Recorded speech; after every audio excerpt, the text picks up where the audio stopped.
Support price है, जितनी भी इस वक्त उनको ज़रूरियात हैं उन पर तवज्जो भी दे रहे हैं, क्योंकि हर इस वक्त तबका जो बिल्कुल निचली तबके पर है या मजलूम है वो किसान है पाकिस्तान का। ख़ास तौर से इस फ्लडिंग के बाद जो तबाहकारियाँ भी हुई हैं सिंध में, वो अभी भी जारी सारी हैं। और मैं आपको ये भी बताती चलूँ कि इस ज़िम्रे में जो क्रॉप्स हैं, यानी जितनी फसलें हैं पाकिस्तान की, ये 80% से यानी 82% डैमेज हुई हैं। ये हमारे पोस्ट डिज़ास्टर नीड्स असेसमेंट का भी एक हिस्सा है।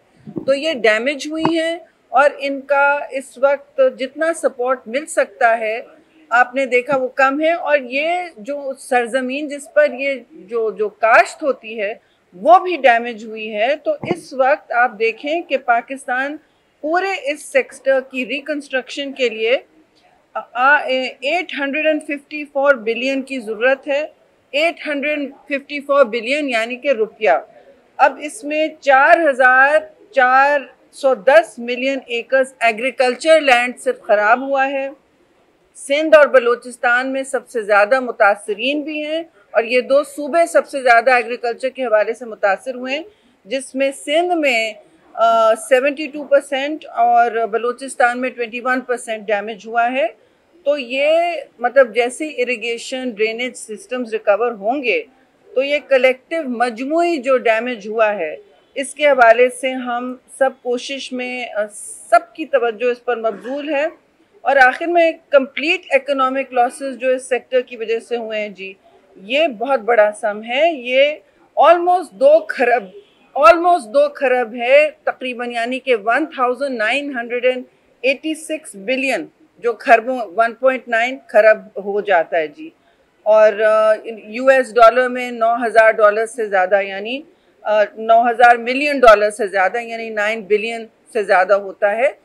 तो ये पाकिस्तान की पूरी माशी इस वक्त जो बदहाली हुई है उसकी जड़ हम यहाँ से निकाल सकते हैं कि हमारा जो crop agriculture life stock damage हुआ है उसे हम एड्रेस करें। जाहिर है इसमें हमारे अवाम और हमारे लोगों की भी बहुत सख्त डैमेज हुआ है।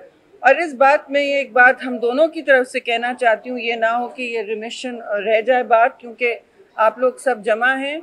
हम अपनी जर्नलिस्ट बहुत मोहतरम सदफ नईम के हवाले से उनके साथ जो अंदोनाक उनकी मौत हुई है, एक कंटेनर से, एक चलते हुए कंटेनर से वो गिरी हैं, उनके लवाकिन से हम बिल्कुल भरपूर और दिली इस वक्त ताज़ियत करते हैं। अल्लाह उनके सब के घर वालों को इस वक्त सब्र जमील अता करे और उनको भी जन्नत नसीब करे। सदफ की वो बहुत दलेर खातून थी और पीपल्स पार्टी ने मतलब इतना तो सवाल बनता है कि चलते हुए कंटेनर में आप क्यों उनको चढ़ाते हो, उतारते हैं जर्नलिस्ट को। हमने भी कंटेनर चलाए हैं जी। मैं नहीं कह रही कि एक्सीडेंट नहीं था, जाहिर है ये एक्सीडेंट होगा, कौन इस तरह चाहेगा कि कोई लुकमा अजल बने, लेकिन हमने हमेशा कंटेनर रोक के ऊपर चढ़ाया लोगों को। That is the right way. Imran Khan साहब जिस दिन निकले थे इक़्तिदार से, उस दिन से उनकी एक ही तक़व्वुअ है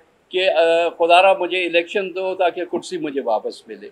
अब मुल्क किसी तरफ भी चला जाए, इतना बड़ा सैलाब पाकिस्तान की तारीख में कभी नहीं आया। लोग मर रहे हैं, डूब रहे हैं, वो कुर्सी की तलाश में अभी तक चल रहे हैं। उसमें वो थ्रेट भी करते हैं, एक दिन धमकी देते हैं। आज उन्होंने खूनी मार्च की धमकी दी है फिर तो कभी धमकी देते हैं, कभी मिन्नत करते हैं, कभी कहते हैं इस्टेब्लिशमेंट को कि तुमको मैं ताहयात आप भी बैठे रहो कुर्सी पे, हम भी बैठे रहेंगे कुर्सी पे।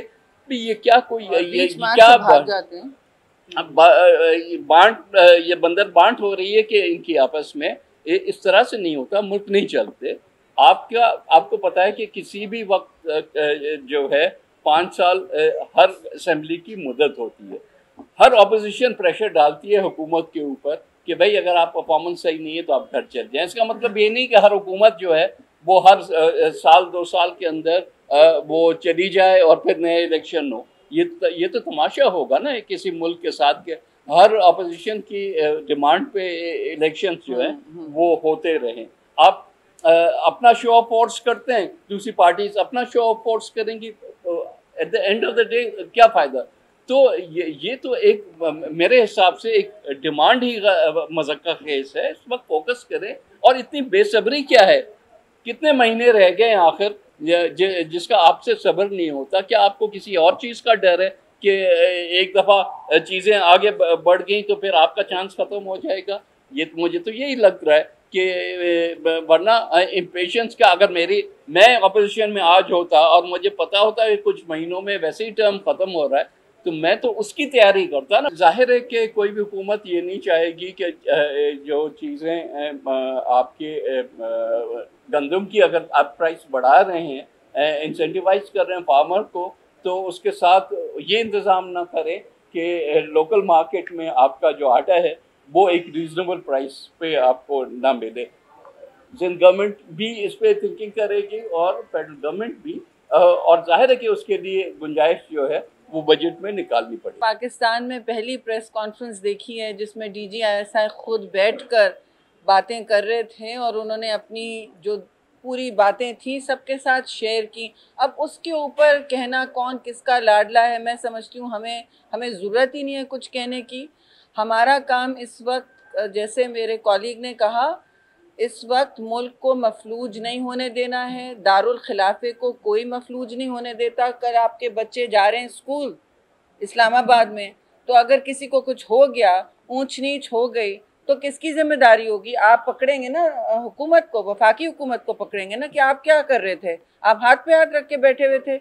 तो हमारी कोशिश है कि कोई ऐसा कॉन्फ्रंटेशन ना हो जिससे लोगों को तकलीफ हो, और इस तरह का ट्रैफिक ना हो जिससे लोगों को तकलीफ हो। आखिर हमने लॉन्ग मार्चेस किए हैं जी, वो शॉर्टकट मार्चेस नहीं थी कि सुबह आप निकले और शाम को घर गए। और 10 दिन कराची से निकले, हर शहर में रुकते हुए, हर देहात में रुकते हुए, ओपन ट्रक पर यहाँ पहुँचे हैं, एक गमला नहीं टूटा है। इस्लामाबाद तक पहुँचे हैं, वहाँ पुरअमन तरीके से हमने भी रात को, उन्होंने लाइटें बंद कर दी थी, मुझे याद है मैं उस ट्रक पे खड़ी थी, लाइटें बंद कर दी थी, लेकिन चेयरमैन बिलावल कहते रहे कि एक गमला ना टूटे, लाइन ना टूटे, किसी को तकलीफ ना हो। तो हमारा मौक़िफ़ हमेशा से यही है कि देखिए पुरअमन एहतजाज सबका एक हक होता है, और हम कहते हैं कि किसी का हक जमहूरी आप नहीं छीन सकते, लेकिन ये गैर जमहूरी बातें ना करें। ये डंडे बरसाने और खून बहाने की बातें करेंगे तो इनके साथ भी दमादम मस्त करेंगे होगा।